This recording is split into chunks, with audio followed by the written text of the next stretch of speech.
लोग पढ़ने वाले हैं एक द्विघात बहुपद का क्वेश्चन दिया हुआ है x² - 7x + 12 का शून्य ज्ञात करना है। गुणनखंड विधि से ज्ञात करना है। तो ध्यान से देखिए हम लोग बनाते कैसे। ये है हमारे पास x² माइनस ये है 7x और ये प्लस है 12। इसके आगे कुछ नहीं है, मतलब एक ले लेंगे, इसको इससे करेंगे गुना, ये हो जाएगा 12 × 12। इसको गुणनखंड विधि से तोड़ना है और हमको यहाँ माइनस में 7 लाना है। मतलब यहाँ हम लोग 3 से चलेंगे तो 3 चौके 12, 4 × 4। इसको लिख सकते हैं माइनस का 3x और माइनस का 4x और इक्वल टू ये हमको मिल जाएगा 12x²। मतलब ध्यान से देखें तो इसको जोड़ेंगे तो 4 और 3 7, कुल मिला के यहाँ पे हमको मिलेगा माइनस का 7x। मतलब ये वाला और ये दोनों आपस में बराबर हो गया। तो इसके स्थान पे इसको लिखेंगे तो सेम है इसी लिखेंगे। ये हमारे पास x², उसके बाद इसको लिखेंगे माइनस का 3x माइनस का 4x और यहाँ पे है प्लस का 12। अब यहाँ से हम लोग कॉमन निकालेंगे। अब कॉमन निकालने के लिए ध्यान से तो यहाँ से हम लोग कॉमन निकालेंगे। पहले इसको पूरा तोड़ लेते हैं। इसको लिखेंगे x × x, माइनस का इसको लिखेंगे 3 × x, माइनस है तो माइनस लिखेंगे, इसको लिखेंगे 2 × x और प्लस इसको तोड़ेंगे तो 2 दूनी 4 और 4 तिया होगा 12। यहाँ से हमको कॉमन निकालना है और यहाँ से भी कॉमन निकालना है।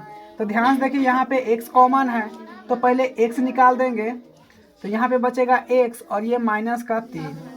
यहाँ पे माइनस है, यहाँ पे प्लस है और यहाँ पे माइनस है, तो यहाँ से हम लोग माइनस कॉमन निकालेंगे तो माइनस निकाल दिए।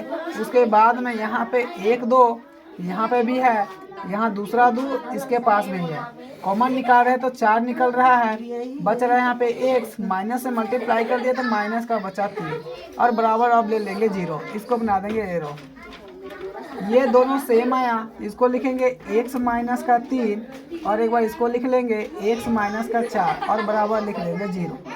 एक बार लिखेंगे x माइनस 3 बराबर 0, एक बार लिखेंगे x माइनस 4 बराबर 0।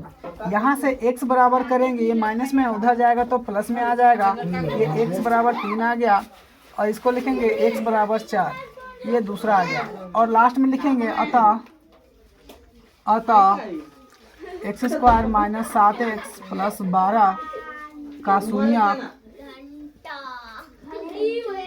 शून्यक है इक्वल टू x लिख के लिख देंगे हम लोग 3,4 और यही हमारा हो जाएगा आंसर। एक दूसरा क्वेश्चन हम लोग लिए हैं एपी का। ये दिया हुआ है एपी 7 13 19 ...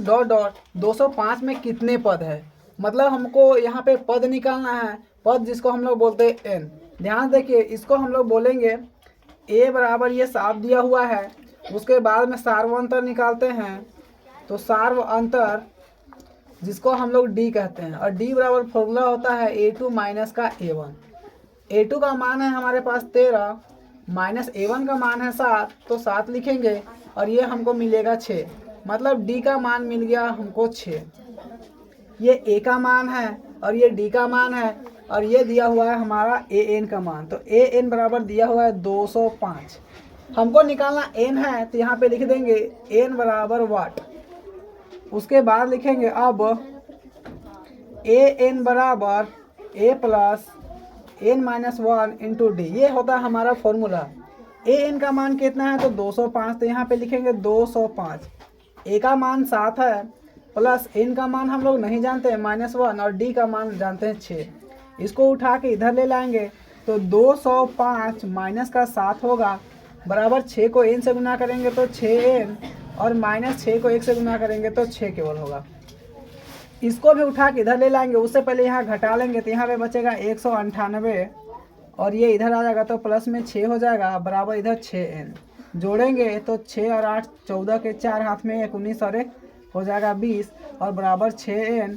n का मान निकालना है तो n बराबर करेंगे, पहले से 204 है तो 204 और बट्टा आ जाएगा 6, काट देंगे 6 तिया 18 2 गया 6 चौके 18 2 गया 6 चौके 24 हो जाएगा। मतलब n बराबर ये 34 आ गया और यही हमारा आंसर होगा। यही हमको निकालना था n।